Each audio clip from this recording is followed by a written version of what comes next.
What's good? What's good? Check, check. 1, 2, and 3. Guess that's everything we could do for now. That should be okay. Ya sih aman ya. Bentar. Gue mau ini dulu. Ini jujur gue udah lama sih nggak nggak streaming pakai format shorts. Kok ini sih? Ini nggak sih? Gue lupa dah setting gamepad gue. Salah nggak ini? Salah loh.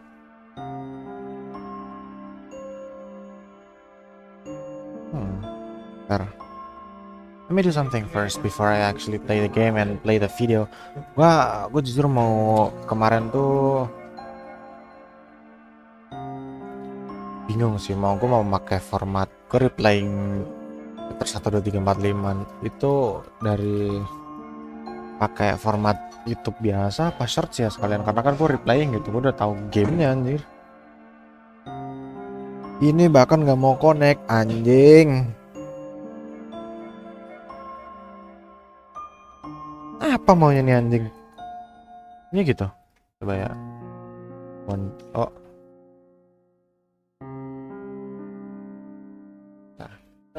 Nanti. Oh ini nggak sih? Kuning. Putih deh sih. Kok putih? Hijau ini. Agak. Harusnya sih masuk. Nah. Oh udah. Oke, good. Ribet, Dan ya gua akhirnya yaudah mutusin buat pakai format shorts, dan gua ada video yang pengen gua tonton sih. Jadi gua bisa sambil berteori gitu kan, sambil main chapter 1 gitu. Chapter 1 2 sih target gua malam ini, paling nggak tahu sih. As much as I can. So, here we go. Bentar, gua mau coba kecilin dulu dah.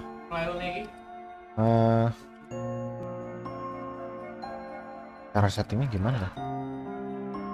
Gua mau kecilin suara Deltarune, bisa nggak sih anjing?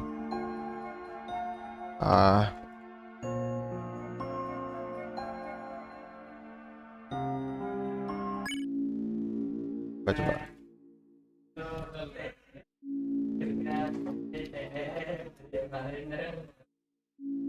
Oh iya, kecil. Ini. Ini mah overall nggak sih? Oh ini aja. Overall itu anjing. Coba ya. Let me ask you a question. Anjing. Do you believe in fate? Is our story already written? Oh, ngemil. Or do you believe the contrary? That we alone forge our own paths? Write stories. Udah enak aja. Think about what you believe. Sabar. Masalahnya ya. What you want to be true. Gimana cara gue kecilinnya nih? How you want this story to end. And then. Bentar. Oh nih ada nih. Tinggal 50 lah Deltarune-nya. Forget it. Coba ya. Bentar. Undertale is a game. Does that cover the section there? No. Oh, okay. Kecil banget. Once in a while, a piece of media comes around that fundamentally changes the makeup of the internet for years to come. These can be banal, like an inside joke here or a cheeky reference there, but rarely something comes around that manages to pierce through that surface level engagement and embed itself into both the hearts and psyche of all those who decided to give it a try. Undertale is one such piece of media. I've said it before, but Undertale was different. This quirky, subversive proof of concept was not only a critical and financial success, but would achieve a far more coveted and elusive accolade. It made people care. made them feel, laugh, cry, and most of all, even if for just a brief Agak aneh playthrough, sih ya consider their relationship formatnya. with both the Cuman characters therein I'll and do the my very best, game dude. itself. I'll do For my many, it was the best. first time they'd ever experienced a game where they, yes, they, played an important and acknowledged role in the story. Characters Ini could speak to you, not just the violent kayak 4-year-old you play as, but to you specifically. kalau gue sih They plead lihat-lihat with you not to reset the kalau game, tell you to give them your kalau apa namanya kalau bikin format apa 9:16 kan normalnya tuh kan video gitu-gitu kan 16:9. Kalau gue balik tuh otomatis kan jadi kayak vertikal gitu kan. Harusnya kalau gue dapet, gue cari caranya sih katanya bakal langsung masuk ke search kalau ini rekomendasi ya. Ya, you know what I mean gitu. Gue mau ini dulu, ntar share live stream biar ada aja yang lihat. Kalian replaying doang nih. Apa gue sambil ini sih? Sambil multitasking, anjing. Gue sambil lihat chat, sambil lihat ini juga. soul and can even keep track of how many times they've killed you. It's a game that feels so, if you'll forgive the word, alive. Iya It's sih. no wonder why people were enraptured. But Undertale was just a game. It was an important one, a memorable and impactful game for certain, but when it was released, that was it. There would not be an Undertale 2, nor any DLC or story continuations. Aside from a Switch port and a 10-year anniversary stream years in the future, it seemed like Undertale had shown players Gue mau just about kasih namanya everything it Chris could. ya kan, karena Instead, visualnya the gitu kan. community would have to rely You know on what I fan mean? games, theory videos, and What non-canon if content to fill the the Chris is Undertale-shaped hole in their life. met at In one fact, place most of the somehow? work of keeping its legacy alive was done by its fan base. My name is Creating Vale. countless derivative worlds inspired by the game, reimagining its world spaces, Gue sih characters, target and story, mau if only to relive the chapter magic one more 2 sih. time. It inspired fans to Antara learn to chapter code, 2 tamat write, kalau and enggak tell stories all their own. It was a phenomenon, an apa namanya? experience that many feared might never be replicated. Eh, In short, people wanted more.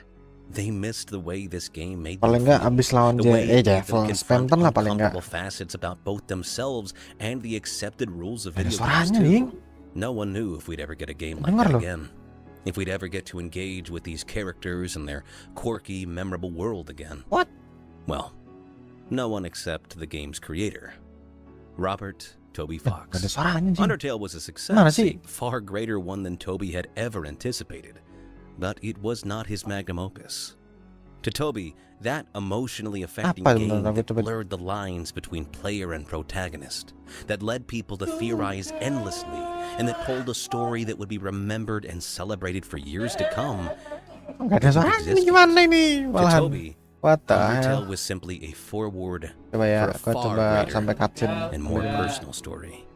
Karena The kan gue green juga light udah pernah for his main true chapter masterpiece. 1 kan. Tuh, gak ada loh. Tuh iklan kan jadi. Anjing, gimana semuanya ini?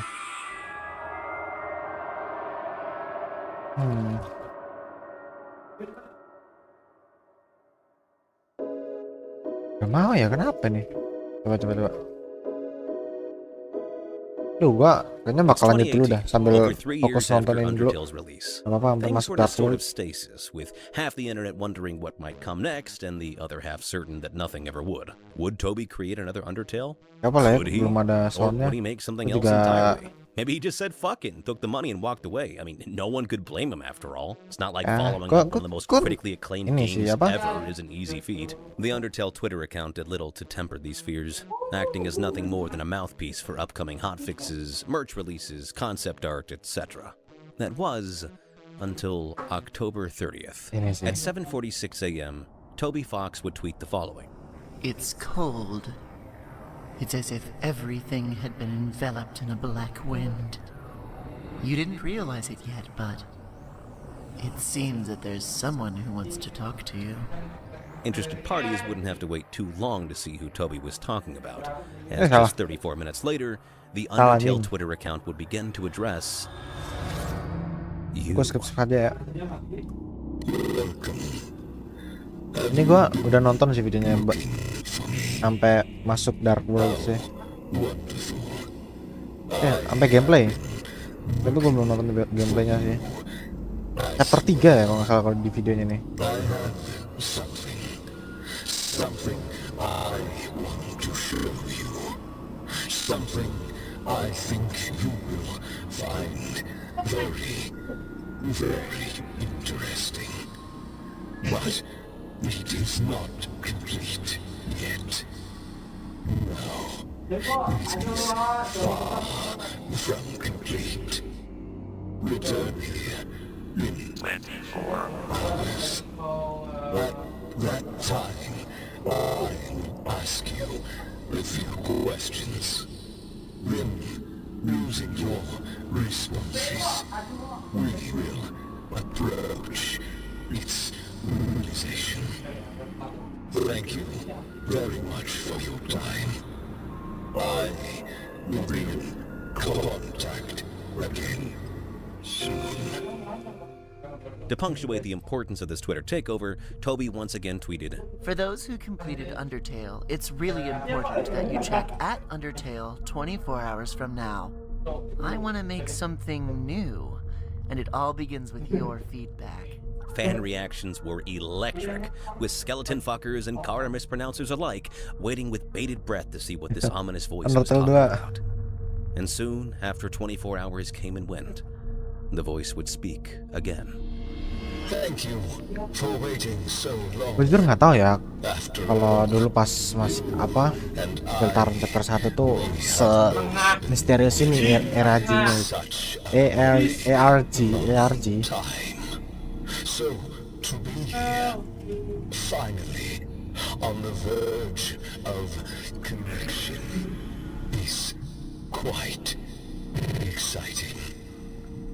I look forward to creating a new future with you.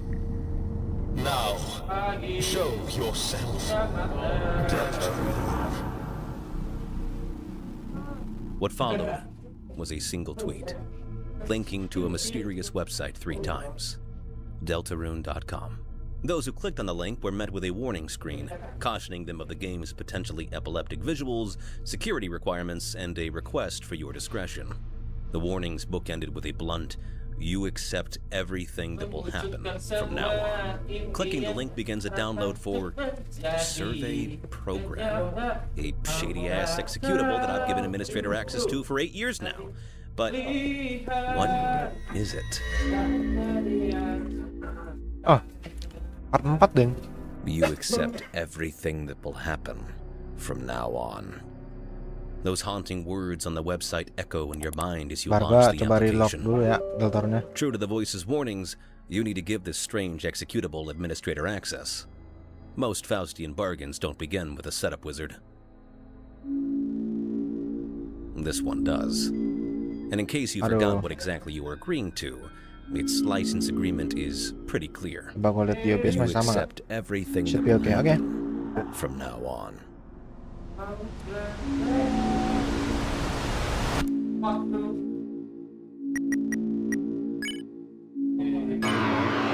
It's Serem dark. tabrakan. Darker. Yeah, oh, never mind. A voice calls out to you from the black ether ahead. Coba gue A kecilin ya hopeful plea, dari in game aja. a request for connection. Are you there? 20 lah cukup. Are we connected? Ini gue kira tuh kayak emang part of the game gitu. Gue bahkan nggak tahu kalau pertanyaan yang dilontarkan di awal game tuh bakal ternyata A rhythmic heartbeat drums in the distance as the world around you ini suddenly bentar gua takes masuk form. penting dulu. The Stygian background oozes Kalau like a wounded pertanyaan di Rorschach awal-awal test. tuh bakal jadi Its shape ini loh. contours bleeding outwards before being subsumed and Coba bled out gue liat once more. OBS. Gede siapa Welcome suaranya? to the survey. Oke. The voice said they wanted your feedback. Gue kayaknya mau and agak now it's time to kencengan give dikit it. ya. Now it's time.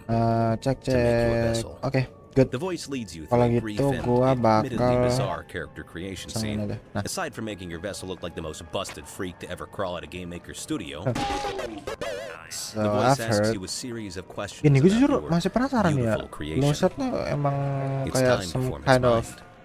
collectible item that we can sell or The something questions are way straightforward, different than we if thought. a little nonsensical. Bisa aja What's your favorite kayak food, your favorite blood type, favorite apa namanya? color, etc.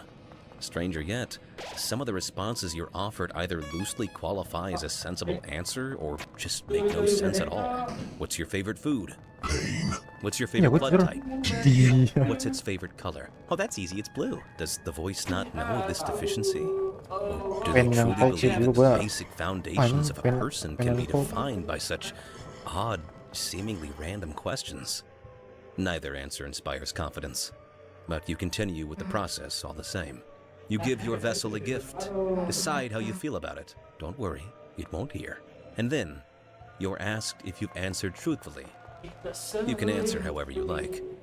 Either way, it's time to name both your creation and yourself. I went with Bobo. Bobo. Choose the same name for both you and your vessel, and the voice is amused. Of course. Of course. Of course. They are the same. And then, you're done. Your vessel is complete, and the voice from the void commends you for your work. Thank you for your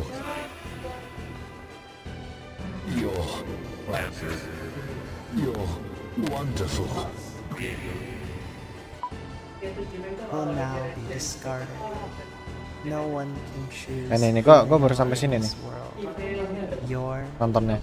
name Iya, anjir ngepas. Chris? Ya. Nah, ini part 4. Much more than a survey. Gue belum nonton nih. Anjing iklan.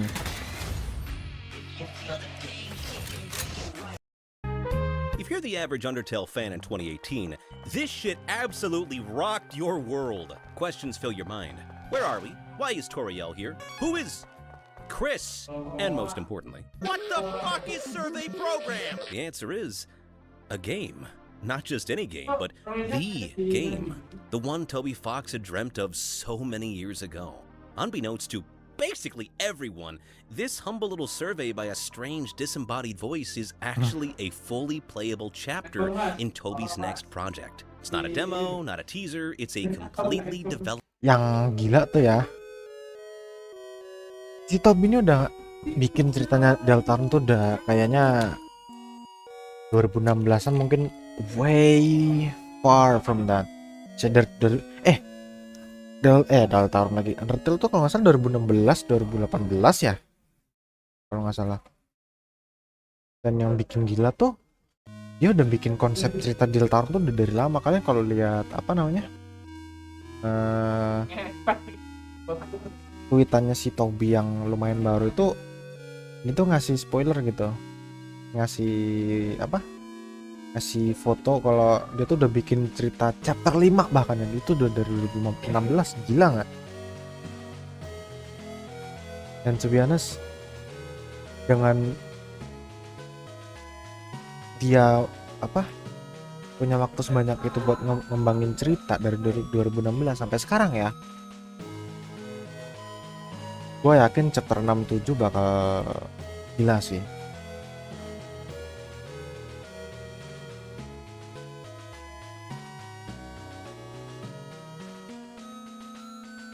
Gue sambil ngemil makan.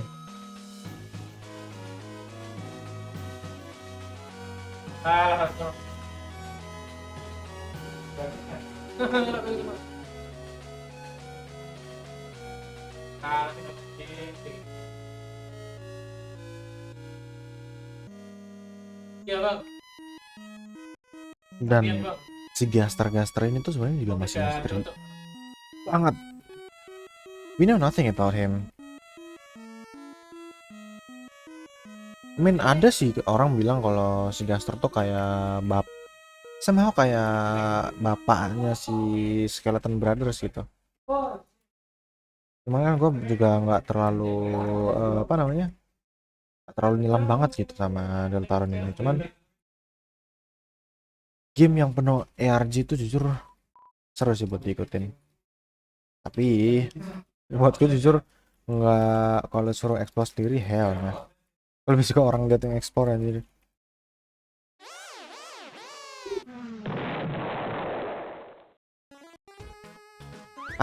karena gue tuh nggak bisa ini loh. Oh, sakit banget tuh. Apa namanya? Nggak bisa expect kalau ternyata ada ARG di game itu tuh. Dulu di apa FNF Hotline 024 yang gue sempat bikin videonya, ini tuh sebenarnya ada ARG-nya juga, dan gue bahkan nggak kalau ada ARG-nya.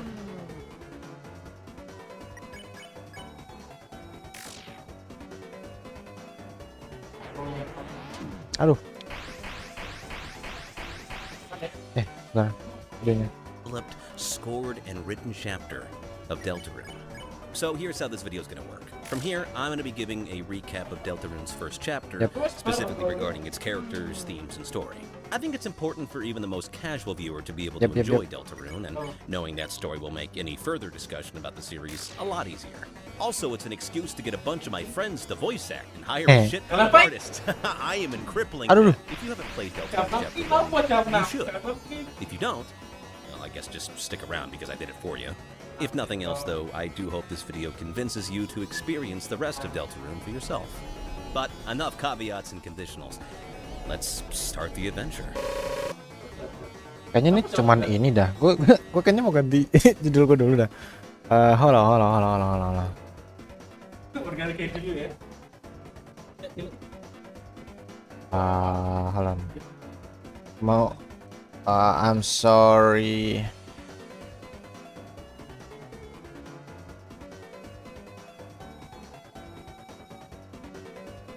Theory. Nah, itu mungkin bagus kali. Bentar gue coba lihat teori-teori dulu. Mungkin gue bisa matiin dulu bentar ya. Bentar, gue kayaknya mau selesain dulu dah. Udah. Rosie.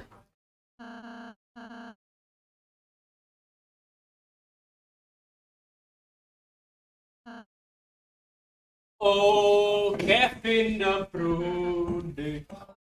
Oh, Kevin the Prune. Yuk. Oke.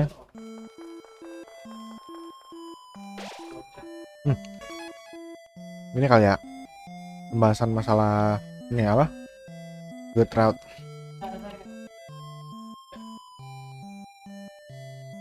Deltarune penjelasannya mungkin ya. Explain or some stuff. 390. Ini kali ya.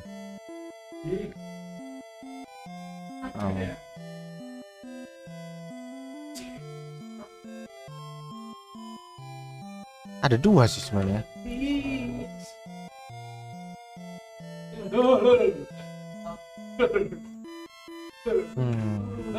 Ada dua sih, dari Clowny Gaitsu sama Genchachi. Bentar ya.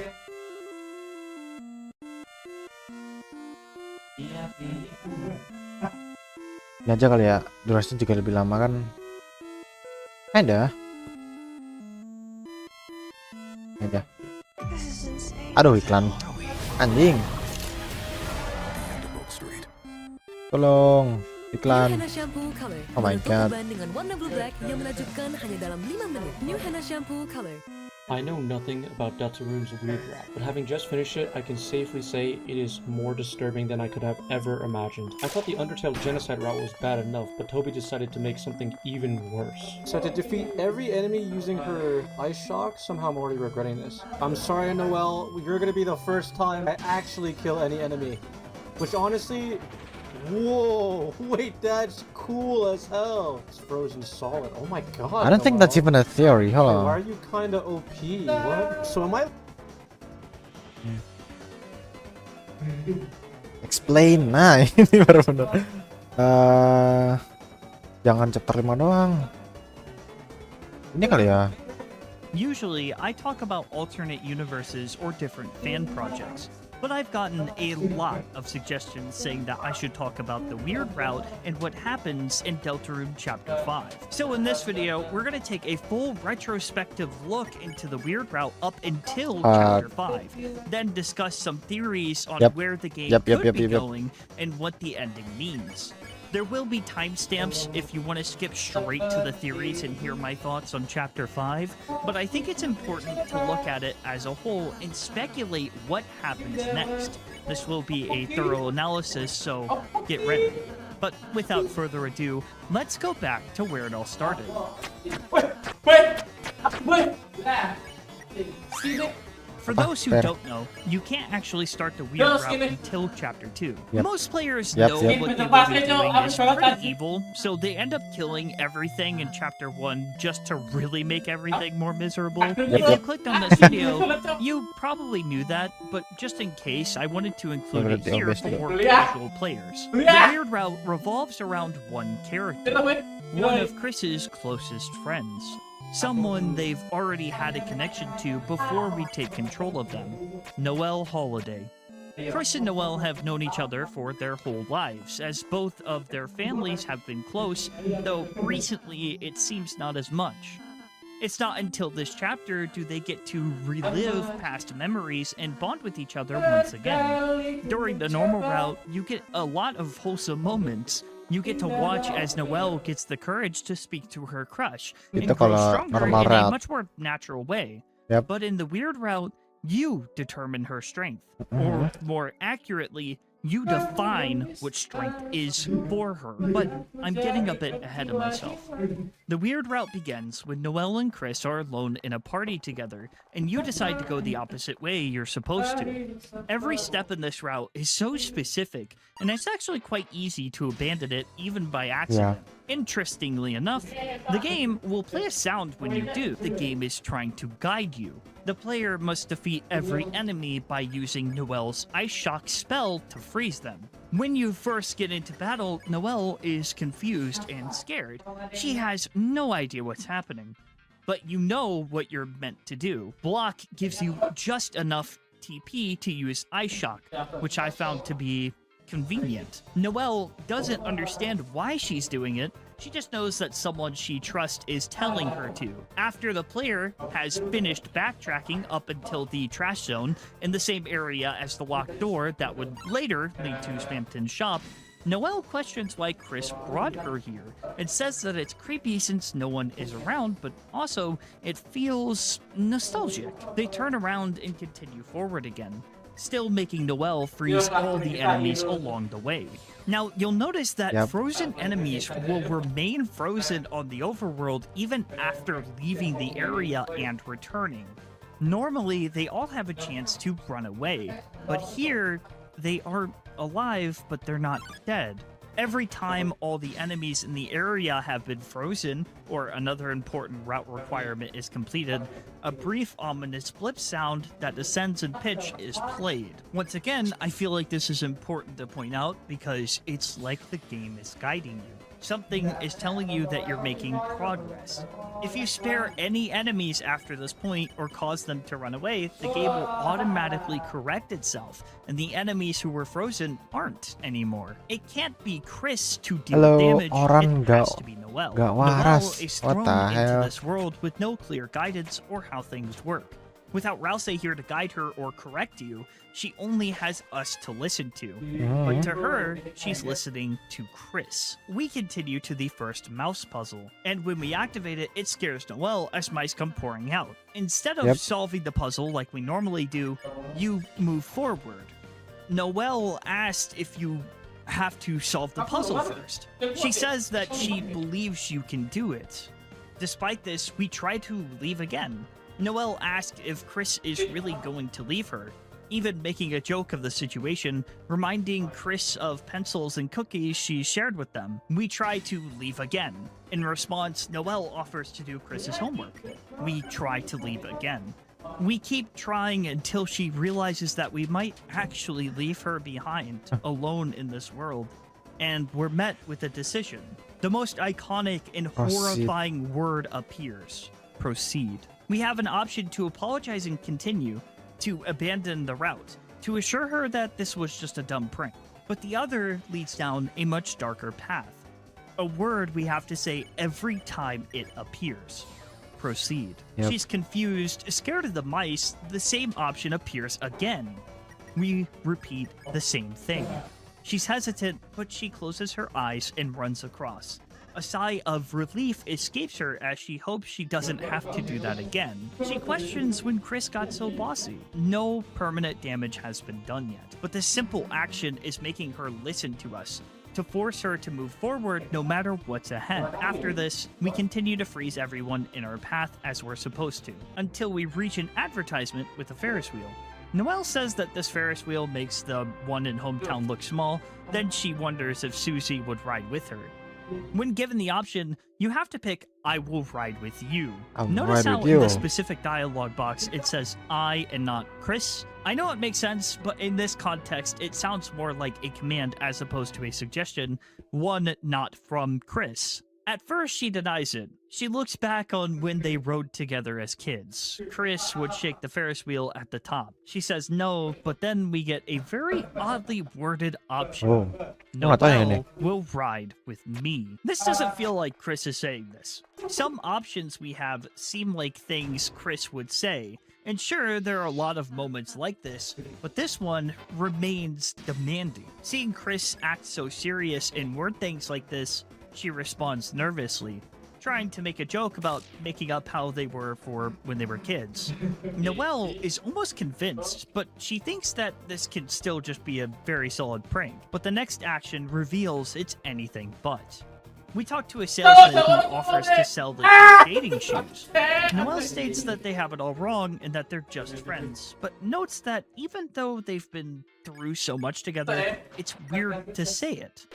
Once again, we're presented with a choice, and the answer is obvious. We're something else. The words are incredibly vague, and it's strange that it's worded this way. Noelle even questions what that means and says there isn't a good interpretation, and she's right. As you walk away, the salesperson offers you a different item since we're something else. They offer us a freeze ring. I'd like to stop and ask why this specific NPC has something like this. Noelle notes that they don't need something like that, and in response, the salesperson says they can't get stronger without it. Also, it could just be the way that they speak, but them saying angel will be important later and continues to be a theme throughout the whole route, even the game. Being the only thing she knows about this place, Noelle says that getting stronger is just how it works here, having no idea that there is an alternative. She also doesn't believe Chris would buy her a ring, and she's right. A text box appears. The words, "Get it." Get it. Noelle is shocked Chris would buy her a ring. She then asks how much it is. It will always be one more than your current amount no matter what. Even though we don't have enough, we say it again. Noelle says they can't afford it, yet we say the same thing. She's confused until the realization hits her. Get it. She says that she could never, yet we command her again. A sound is played as the screen turns black. We've obtained the freeze ring.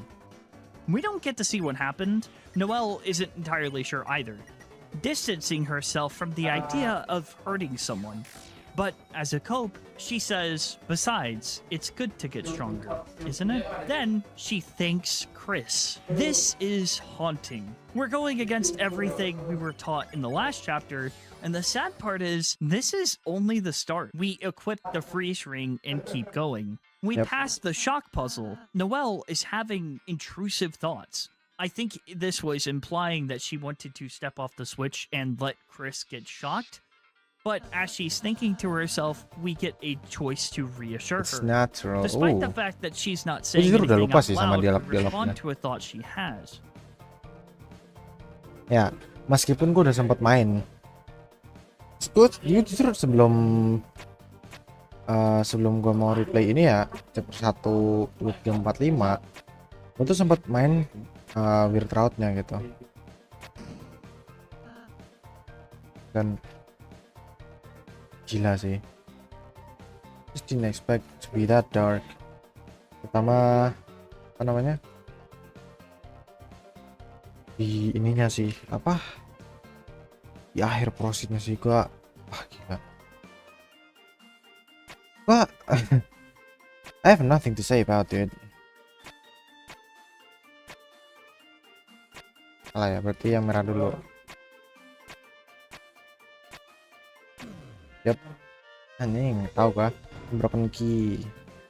Aku mau ambil sekalian jadi biar cepet. Gue masih ada gimana gitu sama chapter berat. Aduh, lupa gua.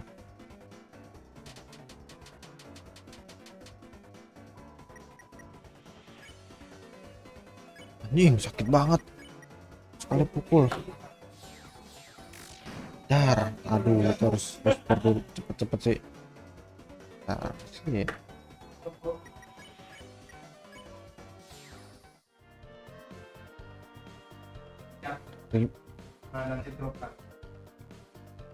Gue sempet main pokoknya Weird Route dan chapter, gue kan belum pernah main chapter apa Weird Route chapter 4 sama chapter 5 kan, jadi gue penasaran akhirnya kemarin gue sempat coba.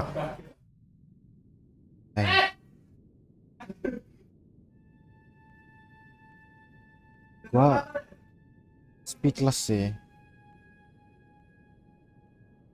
sama dialognya.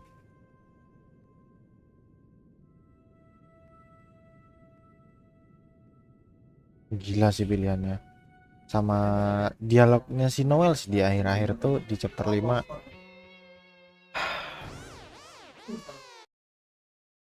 Susah sih, gimana bilangnya ya, gue kadang sama hal-hal yang kayak gini tuh yang susah dijelasin tuh ya emang susah dijelasin, dan gue mau bilang gimana pun gue juga susah berjelasin karena gue juga bukan orang yang bisa ngejelasin banyak hal gitu. Tapi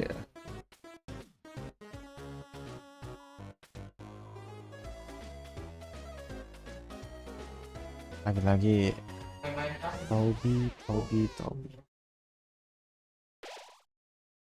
Dan ngomong-ngomong masalah Weird Route, ini sebelum lanjut ya,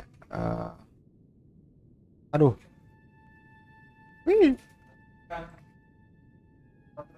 dikit lagi. Gue jujur masih penasaran sih sama side B-nya nih, yang dimaksud side B itu sebenarnya apa sih?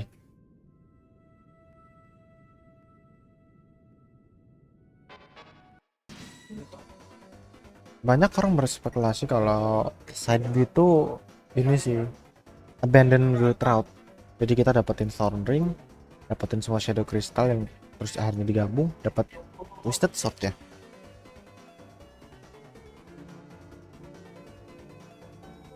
Which we actually see a few intrusive thoughts like this throughout the game, and even in the normal route. Like how sometimes she wants to strangle Birdly. Moving forward, enemies now run away from you. Battles are becoming more terrifying as you succeed in making Noelle stronger. With the freeze ring, it only takes one attack. When you go to your next save point, it says you and Noelle are filled with power. Your next objective is to find Spamton, who is in a different location than normal. He says that he has an item for you, but you need to be stronger. Spamton will let you know how many enemies are left that you have to freeze before he offers it to you. So we'll come back later and continue with the route. You and Noelle encounter another puzzle. She asked how we should solve it. You could say you'll solve it together, but we know what we have to do. An explanation isn't needed, and when she asks for one, we say the same thing and step closer to her. She asked what you're doing and if everything is okay. We say the same thing. Stepping closer to her. She's inches away from lightning. You could tell she's terrified. She asked Chris if they really heard what she said earlier, how she implied she wanted to shock us. And now, here we are, threatening to do the same. We say proceed once more. The screen goes black, a sound plays, and every obstacle is frozen. We're basically enabling those intrusive thoughts when we say that it's normal and repeating the same thing that she did back to her. Every time there's an issue, every time there appears to be something in the way, with this one word, we can do anything. Noelle thought at first we were trying to help her, but came to the conclusion we were just making her stronger. which is what's important. Anyone who is left is frozen in place, stuck in between life and death. We continue forward, and when the next puzzle shows up, she takes initiative, offering to solve the puzzle before Chris has to say anything. The screen goes dark, and as it does, she thinks to herself. She's leaning further into a power trip. She feels like, for once, she's taking initiative, doing things herself. Every time she does it, she gets stronger. She claims she doesn't remember what she did to get the ring or how she solved the puzzle, but it doesn't matter if she can't remember. That the battles are blurring together. If Chris tells her to do it, she can do things she could never do before. When she's done solving the puzzle, she asks if we should go find more enemies. She's eager to get stronger now. We freeze everyone left and go back to Spamton. When he talks to us, he says Angel again, and asks if we want the Ring of Thorns for 1,997 kroner. Saying yes gives us an item exclusive to the weird route called the Thorn Ring. Spamton's dialogue after purchasing it is also interesting, as he says you'll regret it for the rest of your life. And given what happens next, I definitely regret doing this route. There are a lot of moments that I'm sure you all were waiting for me to talk about. And the next encounter makes it to where there is no going back. Burnley stands in our way.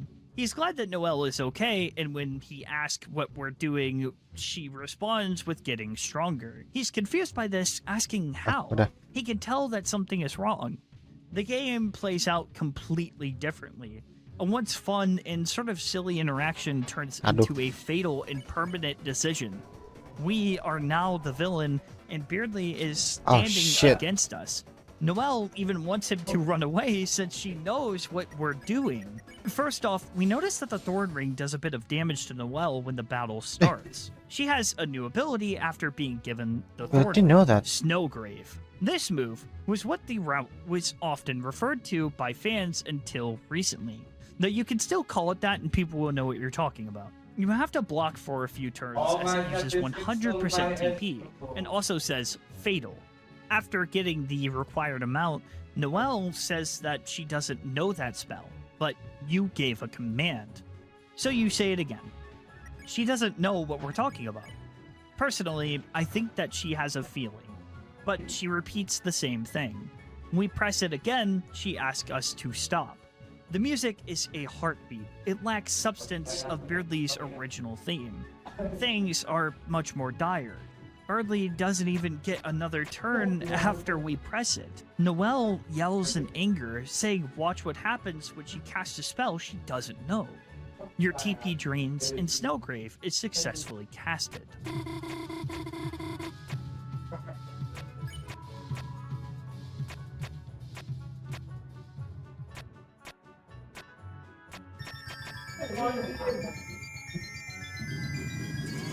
Ini sih masih damn.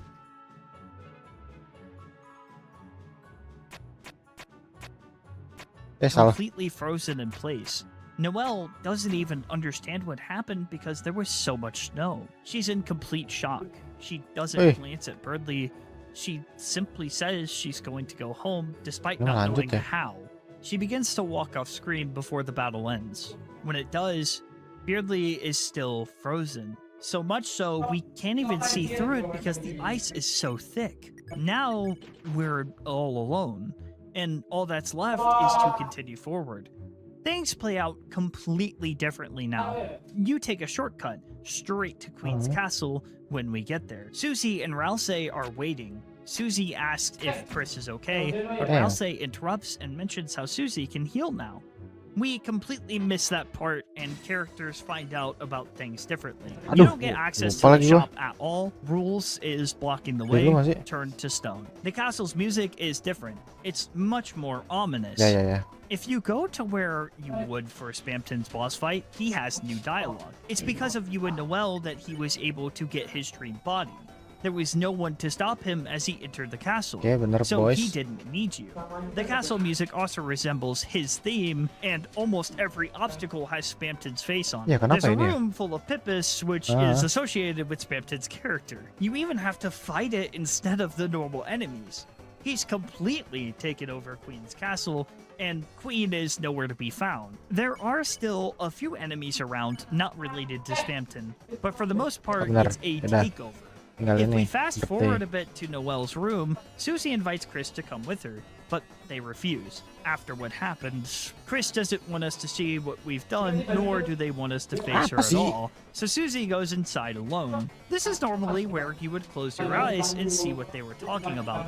But when Rouse tries, there's no response. Chris just stands there. Rouse tries to say it again, but the result is the same. Before anything happens, Susie rushes out of the room. Rouse is in shock. This clearly wasn't meant to happen this way. Yalah, He asked what happened, lama. and Susie just says that she told her that this was all a dream and she's feeling better. When Rouse asks what else, Susie just says nothing else happened and rushes them along, but says to Chris that she would tell them later. She never does, at least we don't get to see it.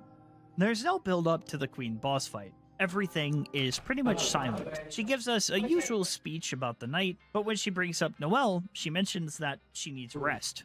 Noelle is normally attached to the hand she brings up, but she's absent. In a much quicker fashion, Queen finds out about the roaring from kemana ya? Rouse, completely skipping the boss fight. When I saw this, my jaw dropped. It honestly felt so wrong. Iya People sih, don't come aneh. together to teach Queen this isn't the way.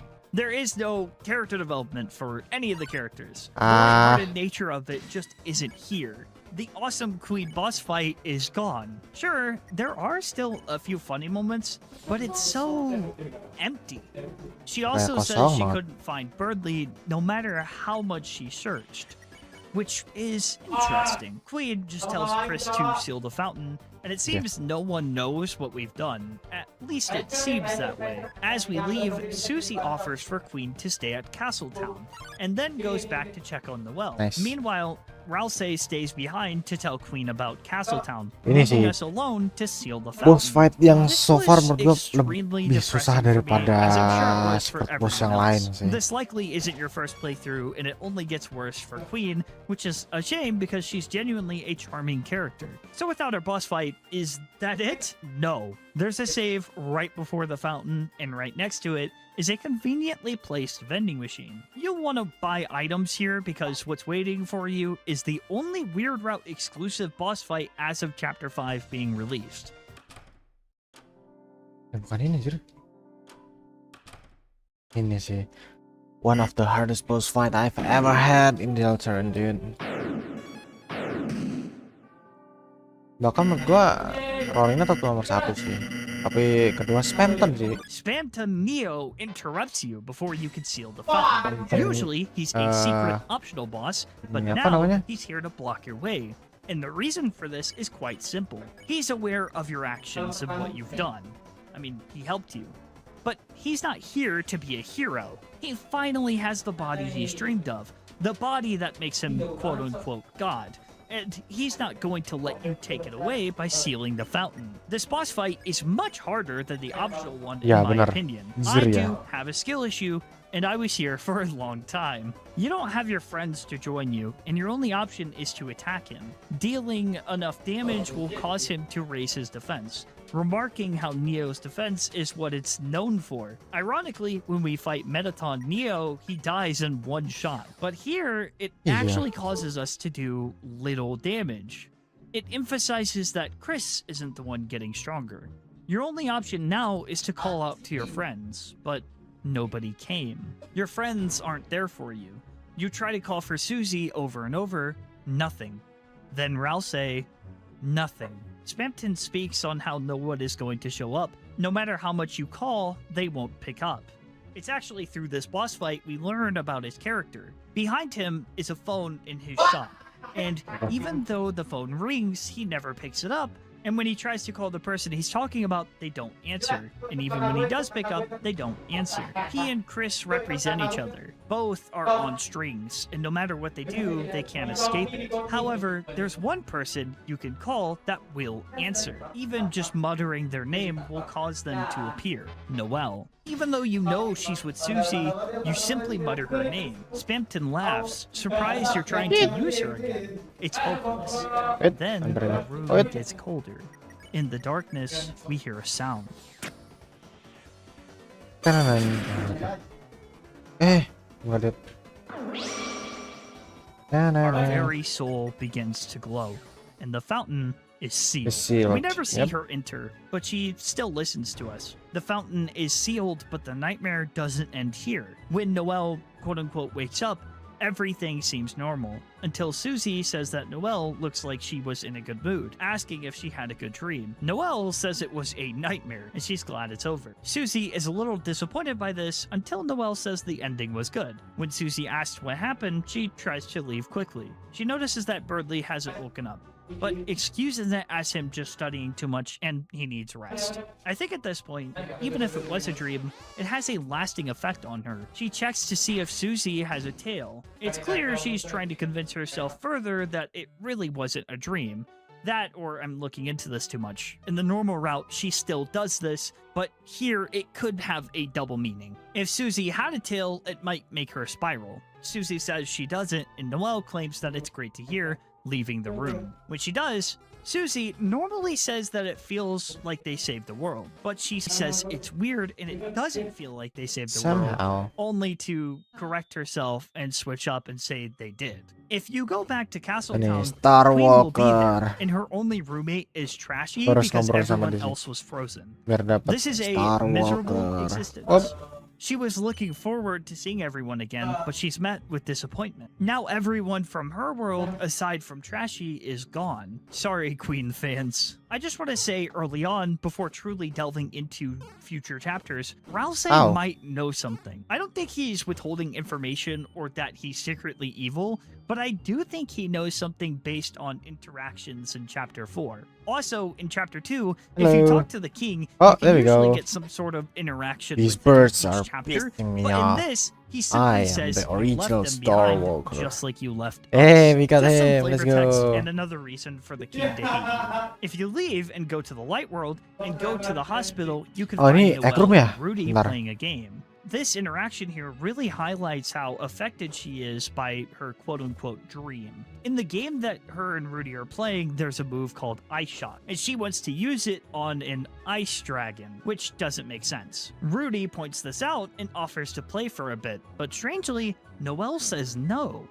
Rudy notices that this isn't like her to hog the controller and blames Birdley. I'm only highlighting this to show you how, in every interaction, she acts differently. She's still Bentar, gua mau coba lihat ini dah caranya Egg Room. Bentar.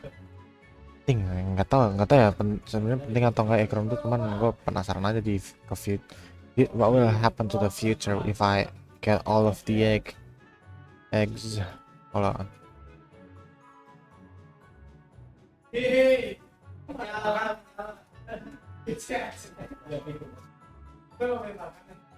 Mana? Iya. Kenapa cuma Jeffel sih? Jeffel anjing. And presumably only two of them can matter detail. Cowboy. Oh enggak, ini ketiga. Chapter 2 nih. Ini Star Walker Bird Room sama Block 3. Star Walker 2% anjing. Well, guess we gotta do it. Noelle here, but it's slipping. Rudy says that she needs rest and sends her off. After she leaves, he asks to have a word with Susie. We don't see that conversation. Instead, we get more Noelle dialogue. She's reflecting on her dream, how it felt so real to her, it won't get out of her head. The voice telling her what to do, the voice that only mimics Chris's. Looking back at this, you notice when her Chapter 5 mindset starts to form. She acknowledges Chris has been very different as of recently, and most interestingly, she asked why no one has noticed. Noelle has to find out why. We get an option to speak after she asks why we keep coming to the hospital, and we answer to see you. Whoa, here we are. Egg Room. Gak, yang gue heran tuh, oh Bisa ya orang nemu egg room tuh. Tapi kalau dipikir-pikir ada aja sih, kan itu chance kan 1/50 ya. Jadi bisa aja orang lagi main tiba-tiba ke teleport ke egg room kan.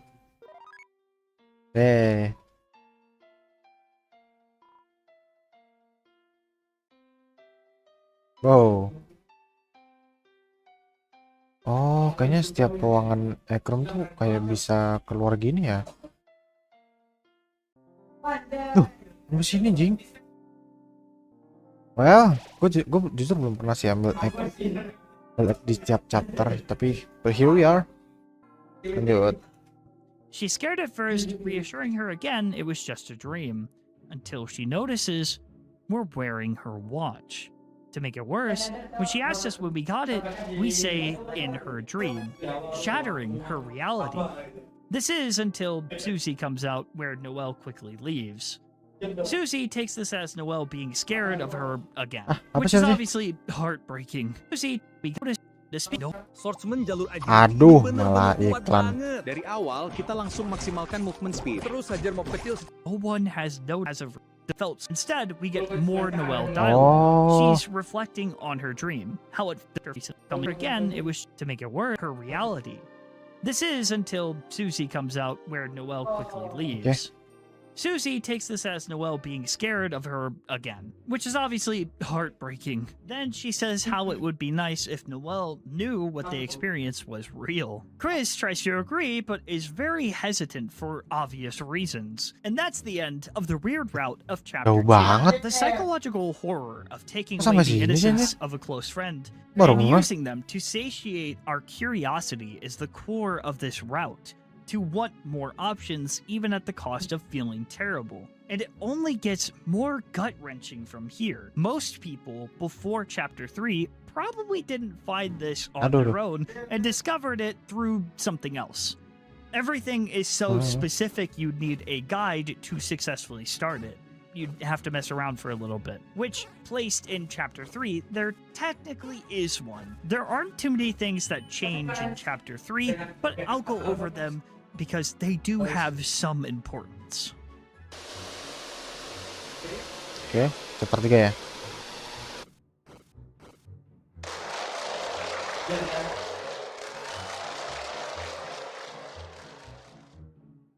During the sword route, after you get the person wearing the cloak, who is presumably supposed to represent Noelle, you have to freeze all of the enemies, which is an indirect guide to Snowgrave, as you may have known. Additionally, before you fight the Shadow Mantle boss, it has some additional dialogue on the Snowgrave. The voice is telling Chris that part of them is just enjoying this, and normally it says, "Don't make that sour face. I can see in the dark, you know." Whereas, in the weird route, part of you is just enjoying this, isn't it? The same part of you that enjoyed yesterday, knowing you could say it wasn't really you. The next lines proceed as normal. Now keep in mind, the Dark World reflects Chris. We know this based off of Tenna's interactions with them and what we learn about Dark Worlds. This implies that Chris has interest in what we're doing, or at the very least is curious. Though Chapter 4 does prove that they are trying to stop us, so this line is up to your interpretation. The next dialogue option is what made me think Rousey knew more than he was leading on, or at least was gaining an idea. After completing the board in Chapter 2, instead of checking on Susie, you could talk to Rousey. You can do this in the normal route as well, but in the weird route, you get different dialogue. Rousey asked about the festival and who you plan on going with. Choosing Noelle on the normal route has him say, if Susie was with you two, Noelle would probably really appreciate it. I'm sure the three of you would have a lot of fun. If it's the three of you. Whereas if you say this in the weird route, he says, Noelle, Chris, I think that's a bad choice. I mean, a bad choice to make alone. Noelle might want to go with Susie. I hope you can figure out a nice solution. Rousey is a little insistent on Susie and Noelle spending time with each other, likely due to the prophecy, though this isn't confirmed. This reaction is slightly different. You could tell he's indifferent to the idea and might know more than we initially think. I don't interpret this, again, as malicious, and I'm not saying Rousey is an evil mastermind, but I do think he doesn't know how to react and is trying to follow the prophecy to fulfill his purpose. We see a bit more of this in Chapter 4.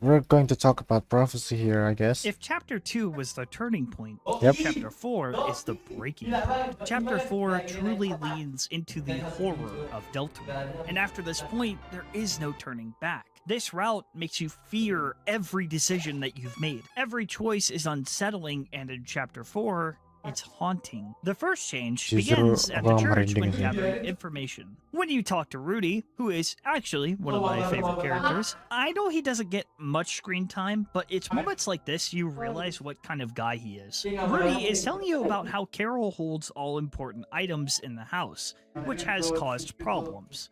There was a time when Noelle made snowflakes for Carol to hang up at work, but she wanted to keep them in the house, and as a result, Noelle cried, but making snow angels with Chris made her feel better. There were more people there, but this piece of dialogue is highlighting their friendship. In the past, they could cheer each other up and were there for each other, making what we do now even more heartbreaking. If you talk to him again, he says that Noelle was asking under her breath about if Chris would be going tomorrow. When we talk to Noelle, she asked to talk later. Most changes happen in the overworld this chapter, and the changes are almost immediate. Every chapter leading up to Chapter 4, you had no idea what was going to happen when loading up your Weird Route save. If you knew Noelle was going to be in the chapter, you were likely very curious. After gathering information, normally you and Susie ask Noelle to study for a project so you can look for clues. That's But normal here, route. she initiates it. She invites you and Susie first, asking the same thing. After saying she has to take her dad back to the hospital, Susie seems excited. To her, she gets to hang out with Noelle, her crush, and her best friend, along with trying to get a code for the bunker to be a hero she wants to be. To Chris, they're scared, knowing that we are going to be there. We can cause permanent damage. Look at what we've already done. When Susie tries to give Chris a high five, they don't respond at all. She wonders if Chris has something against Noelle, and what she says next actually became the reason why people started calling it the Weird Route. At least I'm pretty sure this is why. Susie says that they should be glad it's going by so fast, but you can see a bit of doubt settle in. We know from Chapter 4 she would prefer if things went on forever. Hell, even in Chapter 5. So something feels off to her. She asks Chris if they want more of the red stuff, but Chris refuses. Very specific wording here. Before going to Noelle's house, we can check on Birdley. I won't describe everything, but there are some interesting details. Checking on Birdley reveals that he's cold, stuck in a comatose state. What's messed up is you can actually change the hot water bottle on his head and turn on the space heater. While a nice gesture, we are the ones who caused this. We ordered Noelle to freeze him in the dark world and deal a massive amount of damage.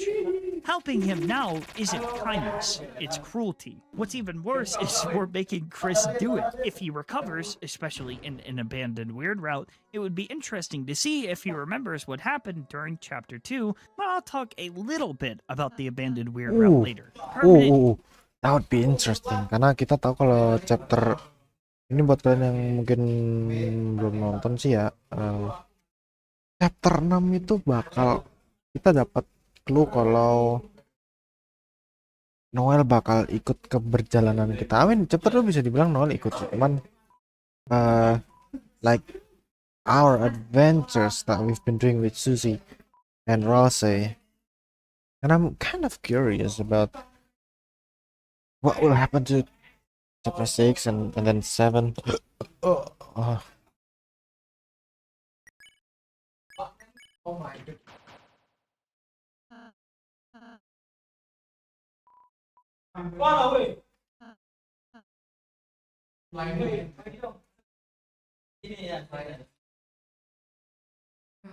Abandoned weird route ya. Talking about abandoned weird route, ini mungkin bisa abandoned weird route tuh bisa aja kayak ya apa yang orang-orang bilang itu tuh weird route side B gitu. Dimana kita perlu abandon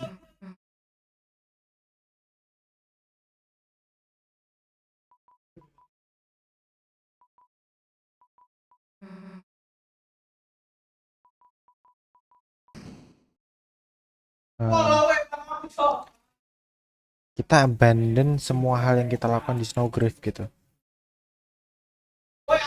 Which is now it sounds interesting karena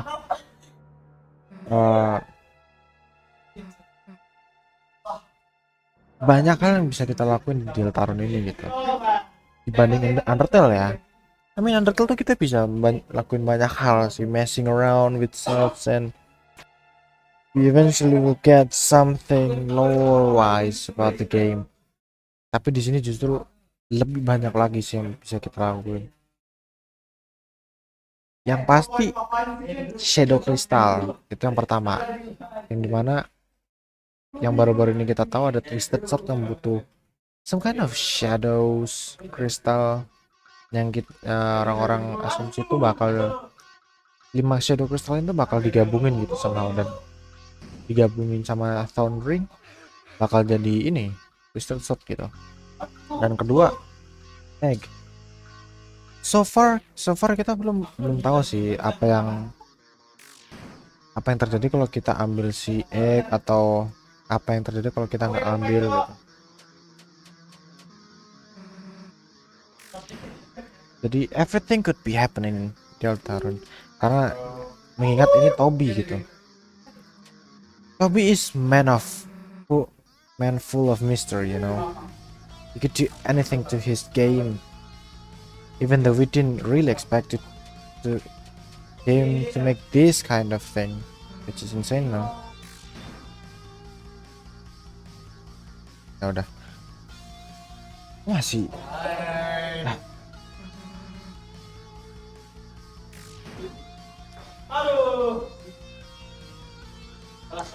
Gila aja nih orang itu. I mean, Deltarune tuh his dream game, but it's hard to believe that every decisions we make is really important for the story, dude.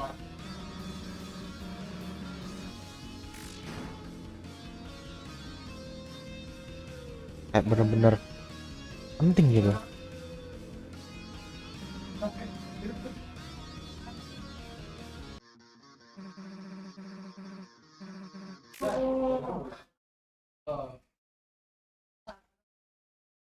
Well, let's go. Damage Continue. is already done, but only gets worse when going to the holiday house. Everything proceeds as normal until you actually sit on the couch to discuss the project. Usually Noelle gets a call from Birdley, but instead it's Claire.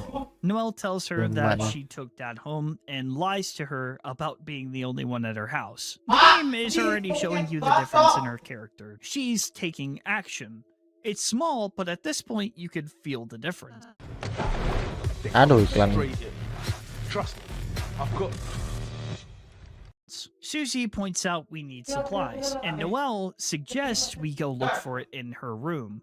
Moving a little forward, Chris usually tears out their soul and hides it. However, they are interrupted midway through and have to quickly hide it. She wants to talk to Chris in her room, just the two of them, and after she goes in, Chris takes the soul and puts it in the gift room like usual. Chris goes in to talk, and of course, we spy on the conversation. Noelle has been waiting for the two of them to talk ever since last night. Last night, I couldn't sleep.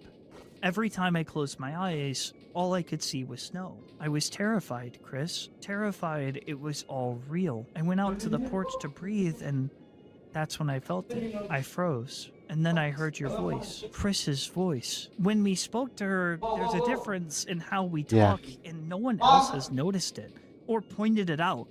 But here, in Ini, this moment, gua justru baru discover ini ya. Jadi gua sempet mainin Weird Route chapter 4 tuh tanpa guide kan. Jadi gua kayak asal jawab gitu. Dan gua dapet dialognya si Noel bilang kalau suara yang biasa Chris pakai sama yang kita pak player pakai itu beda gitu. So, kalau nggak salah suaranya terdengar kayak lebih berat atau gimana gitu. Pokoknya beda sama yang biasa Chris pakai gitu dari kecil gitu suaranya, tipikal suaranya gitu.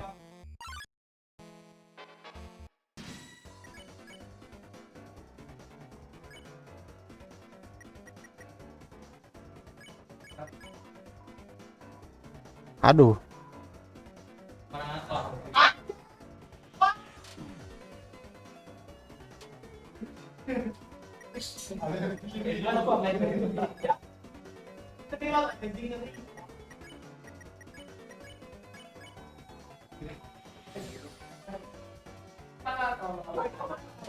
Let me lock the fuck in.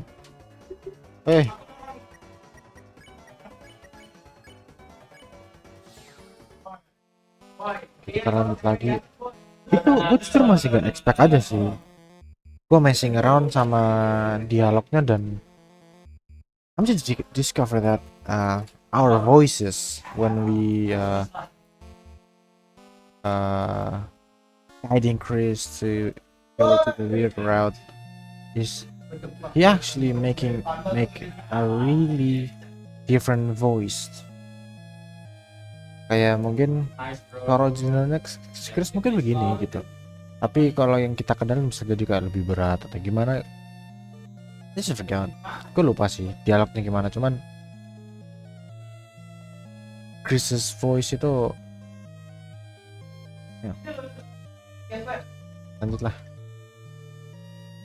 she heard the voice she needed to. Not the voice from her dream, but the voice that's able to ground her to her reality. It's here we find out that Chris went to Noelle on their own to apologize and about taking their watch.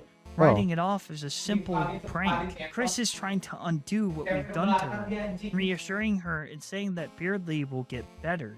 By using character traits they are known for, Chris can reassure Noelle in a way that makes sense. They've always been a prankster. Chris is still doing Chris things. Noelle says that even if their voice was weak and shaky, it felt so long since she'd actually heard it. She was so happy Chris was back, and that Chris hadn't changed. You get another chance to end this. Noelle could just go on believing that this was a prank. None of it was real.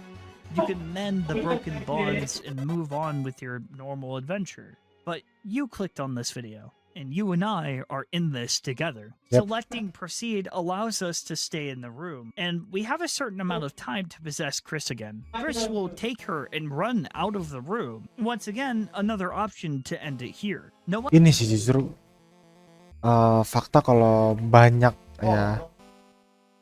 There's so much way to abandon this route is insane.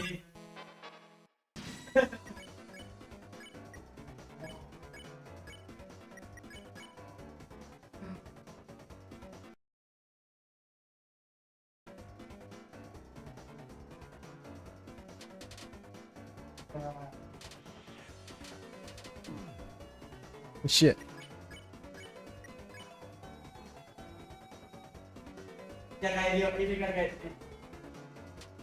Oh, gila.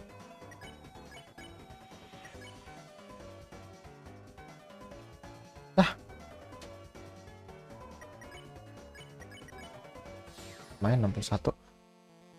Ini tuh banyak cara di chapter di bagian ini tuh banyak anjir. Buat kita abandon weird route-nya gitu. Tapi lanjut dulu. Well, wants to ask about something else. After we possess Chris, there's an active struggle. She moves closer, mentioning how Chris grabbed her hand last night and pulled a thorn out, asking her to not mention they did any of this. Chris is using all of their strength to cover Noelle's mouth before she can speak. but she reassures them that it's just the two of them. Chris knows where this is leading and can't explain to Noelle what's happening. Noelle holds Chris's twitching hand. She reveals that they said their conversation would get heard. Her mouth is covered once again. Noelle reassures Chris. It's just them in the room. Chris knows that if she asks the question, we will answer, changing everything. They seem to know how the game works. In this situation, if Noelle asks a question, we answer it. It allows us to go out of bounds, or reposition ourselves in a way that lets us answer. Stella hang and flip. Apa sih? Sekali flip, perjalanan lebih ceria.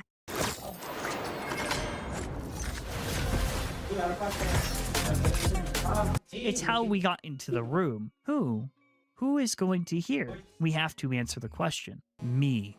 The whole room goes cold. The voice from Noelle's dream is back. Immediately, she feels terrified. Her voice is shaky as she realizes that this isn't Chris anymore. But it was a prank before. Surely it is now, right?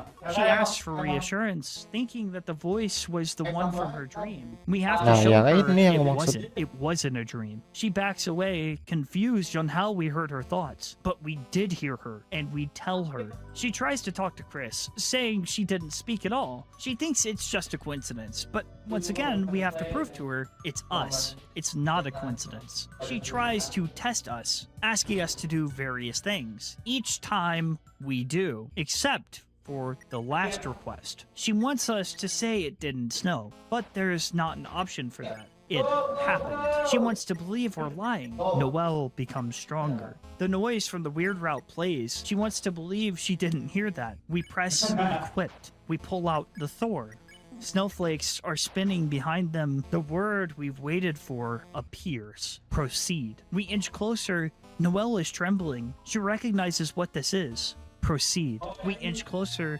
Noelle mentions last night, confused on why they would say all that. They promised to protect her. Proceed. She can't move. She can't look away. She wants to do something, but she's paralyzed. She holds up her hand. She's panicking as she cycles through words. Then we equip the Thorn to her.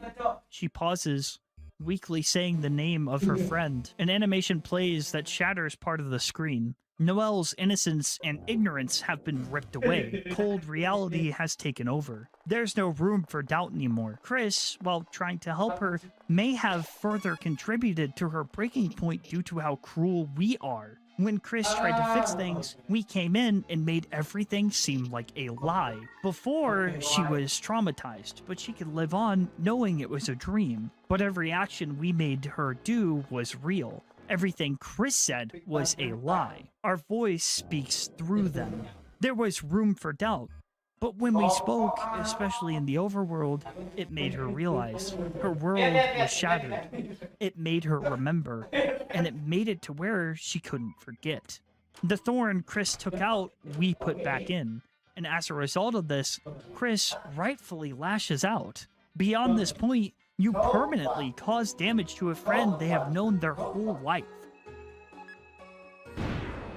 Ini sih yang gue masih nggak expect.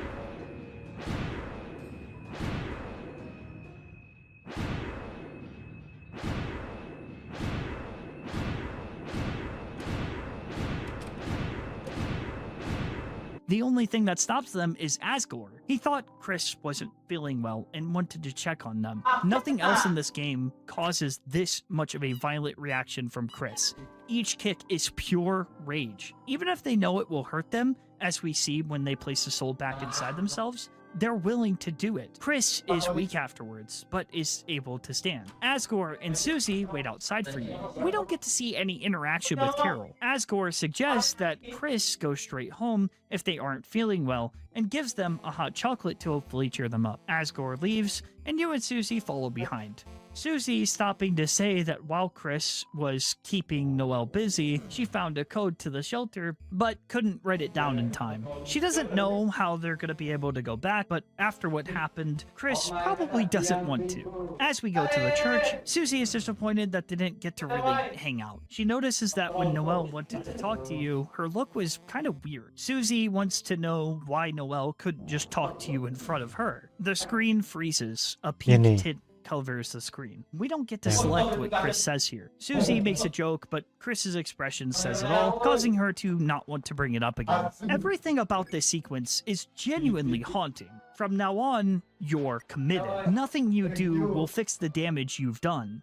The game presented you with so many options, ways to abandon it, yet you persisted. There's a few things from now on that happen. Some interactions with Gerson reveal that he can tell if something is bothering you based on dialogue, which, by the way, Gerson is like my favorite character in Deltarune, and the fact that he knows something is up really speaks to his insight. Gerson tries to give you hope the few times you run into him, alluding to the fact that in the end, it might end happily to keep living no matter what you face. If we move forward to the tea scene, Gerson will tell you to close your eyes. If you refuse the tea, he'll place an apple in front of you. Usually, you eat the apple normally, but in the weird route, as you bite into the apple, you continue to eat it. At first, it's nice, so you keep going. The crunching gets faster. Rouse warns you that you're getting to the core, but you don't stop. Your teeth cracks into the core.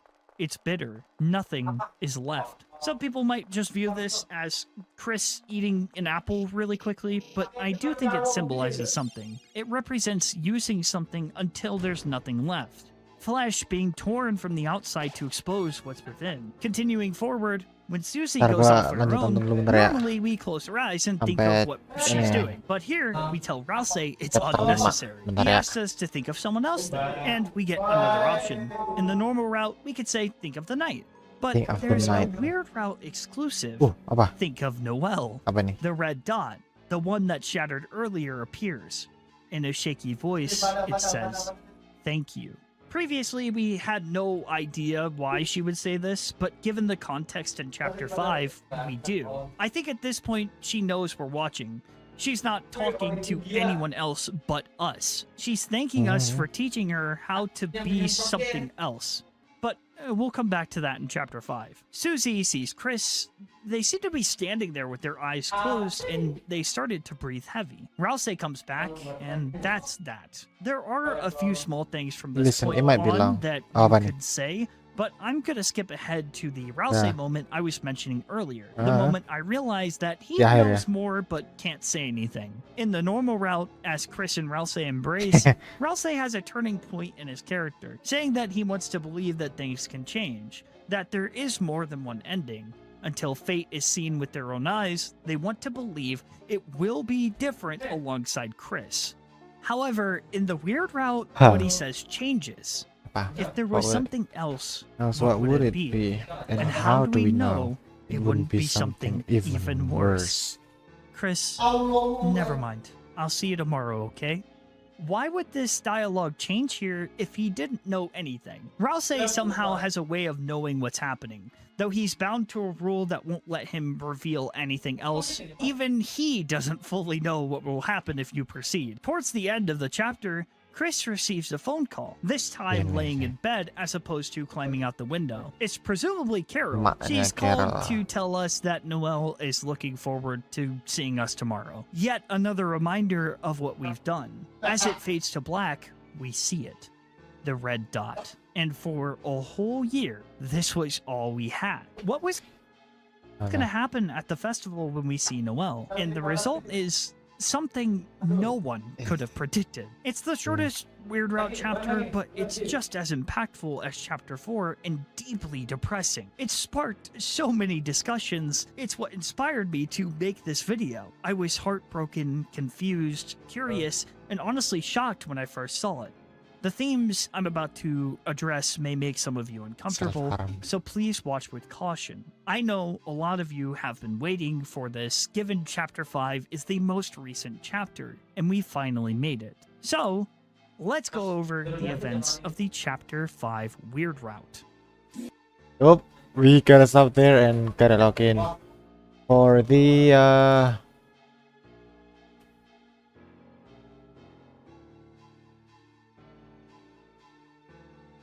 game. Gue justru juga nggak expect sih kalau Weird Route tuh bakal berhenti di chapter 5. Gue kira chapter 5 tuh ya udah gitu. Gue masih kaget aja sih. Ternyata weird route cuma sampai chapter 5, tapi kita masih dikasih clue kalau some kind of weird route or more like abandoned weird route. Karena kalau kita bisa sampai ke chapter 7 pun itu berarti secara nggak langsung kita juga udah ngebuang weird route kita, itu abandon gitu, ninggalin weird route kita gitu. Oh bentar,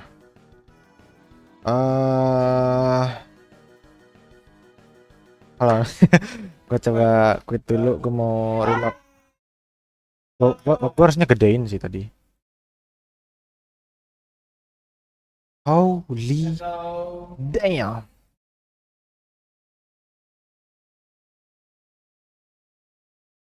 Dulu gila, ngelag banget ding. 3000 kilobyte per second loh. Naik, nggak, dia naik deh. Dan epit Wayfarer 8 7 habis jadi 9 4 anjing. Nggak apa lah, lanjut. Nih, gue tuh gini, gue sempet coba weird route-nya, dan gue masih still hard to believe that. Gue harus login, gue mau pakai full screen. Ambil bentar, gue buka live chat dulu di HP.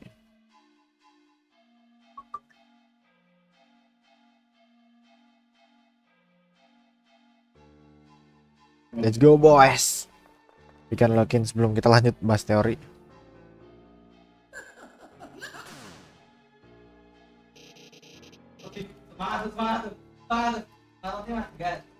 Tunggu dulu ya.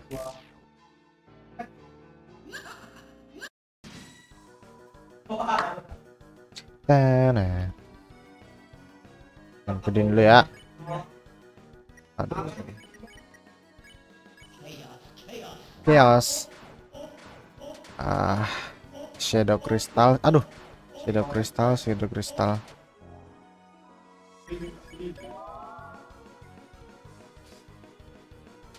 Aduh.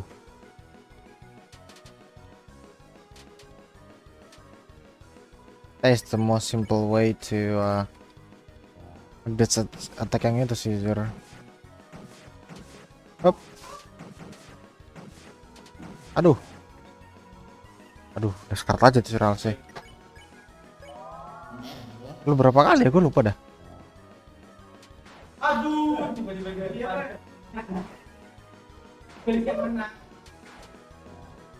Nice. Aduh, anjing. Gue kayaknya mau defend, tapi kita bakal heal buat sih. Aduh, gue benci banget. Aduh, baru juga heal.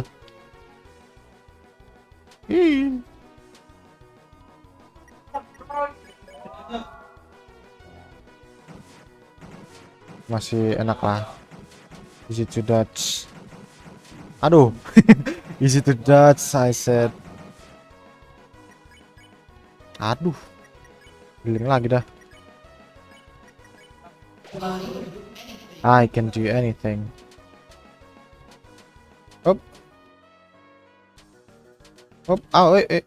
Bentar aja.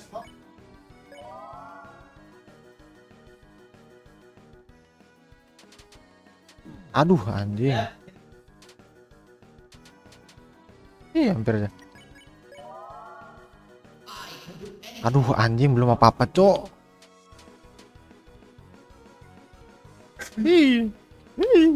Tipis banget. Dark candy buat si Chris.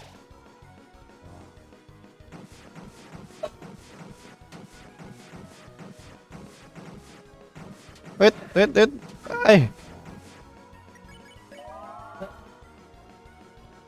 Aduh, ini juga lumayan ngeselin. Aduh, tuh kan. Ih, hampir aja. Dark candy buat siapa ya? Terus aja dah.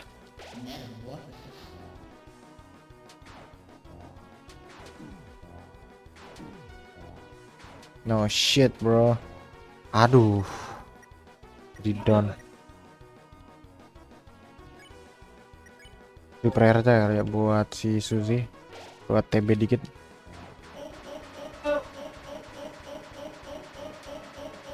Aduh, aduh, anjing. Event. Gue nggak mau pakai revive min, tai. Berharga tuh revive min tuh.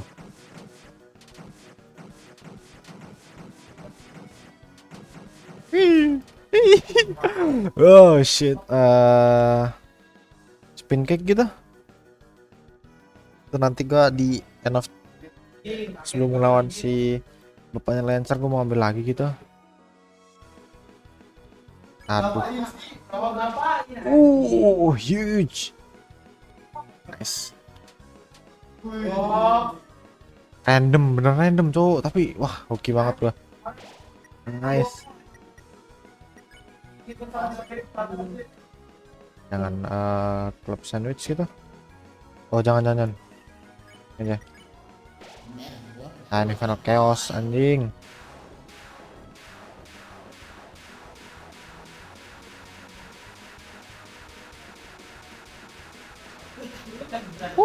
Nice dodge. Oh no hit boys, gila. No hit is insane. Balik lagi jing ke attack awal.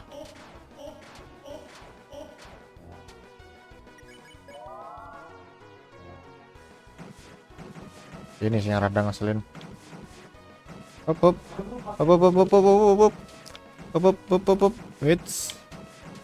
Anjing, no hit is real. Mereka nyalas dah.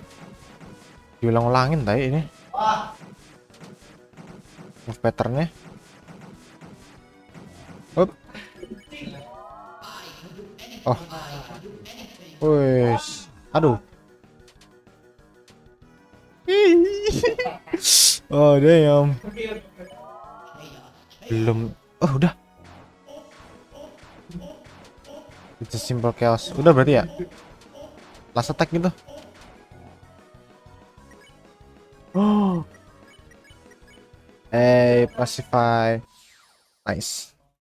Well, that was easy. That was easier than I thought.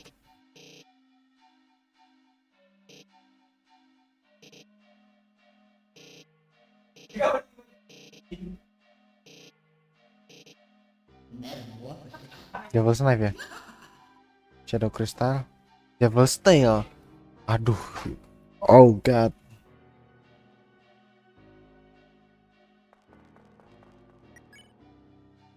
Seingat gue Devil's Tail tuh dia defense kan ya? Devil Energy ini aja. Oh.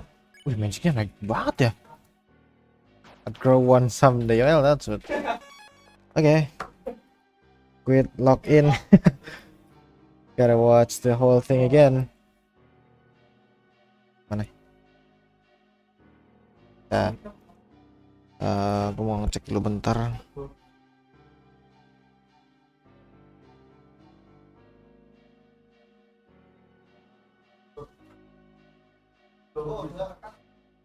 What the hell?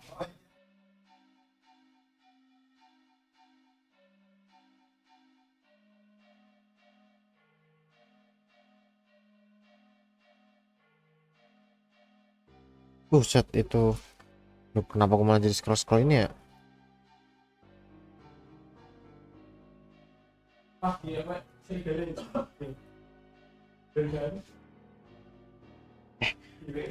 Kota gua, bentar gua mumpung lagi inget anjing. Baru isi kemarin deng. Oh ya udah nggak jadi. Oke, continue the video and the game.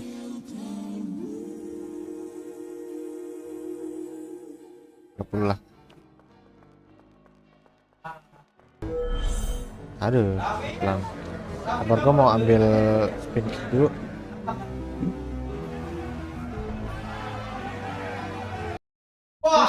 hasn't left her bed all day, thinking about the actions of yesterday. Toriel tells us that the whole day has passed. She's deeply concerned about them, noting they haven't eaten all day. She made honey toast for you, which normally you get honey toast for her in the morning. She thinks that this is about their brother, oblivious to the many different things happening. She also says, no one can make you get out of bed. And right after she leaves, we force Chris out of bed. With all of their strength, they try to resist us. Like they're trying to stop anything else. What if kalau kita nggak But maksa? moving enough allows us to fully take control. Everything you interact with is just empty.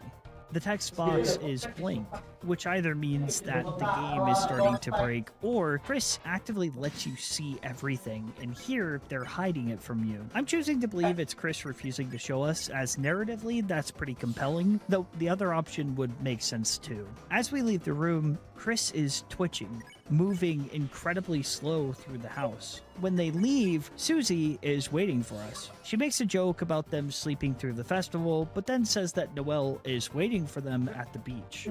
It's a very brief interaction, but as you go to leave, Susie stops you. She wants to check out what's left of the festival ada lagi? with Chris, despite seeing everything with Noelle already. So before seeing Noelle, you get to hang out with Susie, for what may be the last time on this route. There's a lot of flavor text throughout the town as Susie tells you what she experienced with Noelle, and the last bit of wholesomeness you get. The theme for the festival is slowed down. A melancholic vibe takes over as you live vicariously through Susie. If you try to go to Noelle's house, Susie will say that they are deciding king and queen. This is such a hard contrast to what normally happens. You explore the festival, go on an adventure. Sure, it's dangerous, but each of the party members grows stronger. Mereka mau or lihat learn obvious something. dulu. It's a wild Yep, it was way adventure, better. and here, the party Here we go. is over. Now you're with your friend as you explore an empty town. Going to the voting box, Susie mentioned she went there with Noelle and voted for the two of them. Noelle seemed eager to Ada get her tiga vote, segila. though Susie doesn't get to see it. I won't go over every dialogue option as I don't want to bog down the pace of this video more than I probably have, but I will highlight all the key moments involving Noelle and the impact it has on Susie. While Noelle is the centerpiece of it all, we still have an overall impact on Chris's friends and themselves. Susie can feel that something is wrong, but has complete trust in Chris, the first friend she's ever had that accepted her. The adventures they went on mean everything to her. When you go to the Ferris wheel, she talks about how her and Noelle rode it, and instead of being shy, Noelle rested her head on Susie's shoulder. She was calm the whole time, while Susie's heart was racing. She then offers to ride with you, and you actually get the option to. If you do, there's a genuinely nice moment with the two of them. Susie shakes the Ferris wheel pretending there's an earthquake, and it makes Chris laugh. Chris moves over to Susie's side, and there's a specific dialogue that made me smile. Susie puts Chris in a headlock, and Chris pretends to snore. She asked, "What am I to you guys, a big pillow?" And Chris nods. This simple interaction highlights that even without us, these two would probably be friends. Early on, we learn that Susie is troubled, living a very hard life. But here, we get to see her for what she really is, a kind person who just wants to cheer up a friend. Even for just a moment, Chris gets to be happy. The next interaction has caused a lot of discussion online, and it always leads back to this damn skeleton. I was really happy to see Sans in this chapter, if only briefly. This interaction reveals that Susie has drawn her friends and herself on a punch card and gives it to him. And he also gives you bread. He tells you to come back later because there isn't any ice cream right now. After this, you're free to go to the beach, but there are a few things you can do. But just this one interaction with him caused a ton of discussion online. For starters, a lot of people are confident that the card Susie gives Sans is the one found in his lab in Undertale, and on it were 3 people you don't recognize. Now, this does change during the normal route, as Susie draws Chris and Noelle instead of Rouse, and it's unclear which one it's referring to. People had theorized that the weird route is what causes Sans's transition to Undertale, and that's the one he takes with him. But until the next chapters, we won't really know. But this wacky skeleton has one more trick up his sleeve, as the bread he gives me ties into another working theory that's honestly a bit crazy. But we'll come back to this part during the theory section. The next significant part is if you take Susie to school. You can find a dollar coin on the ground, and what she reveals is concerning. So, Noelle, she did something kind of funny earlier. I said I didn't have any cash for food, and she took a roll of bills, probably like hundreds of dollars, and just held it to me, smiling. I mean, I don't know if I've ever seen that much money. I didn't take it. I said something cheesy like, you could buy 100 grape sodas with that. I don't know why, it just felt so weird. If you had $5, I'd expect you to buy me stuff.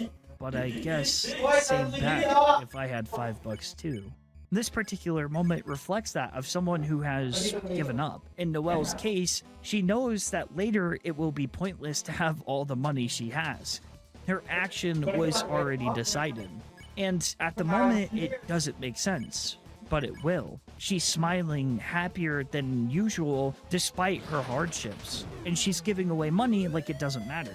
This is the mindset of someone who has given up. If you walk to the school door, Susie reveals that she talked to Rouse earlier, who was apparently acting weird, seemingly worried about you. Once again, I'm made to believe that Rouse knows more and can't do anything about it. When Susie asks about if she can help, he just shakes his head. Susie says that they should come back later and see him. Going to the church, we find Rudy, who fell down off the ladder when putting up lights. He says the holidays are full of surprises, which I think works for his family, and also when you get a Christmas gift, it's usually a surprise. Noelle, in the side A route, gets a call telling her that Rudy fell down, and she has to run and check on him, leading to the dark world of Chapter 5.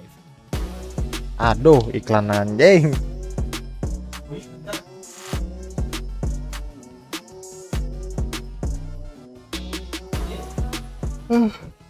Dengerin, masuk game asal klik. Cuma Battlestorm yang terbaik selamanya. Burst that shot di awal game. But we get to see fixing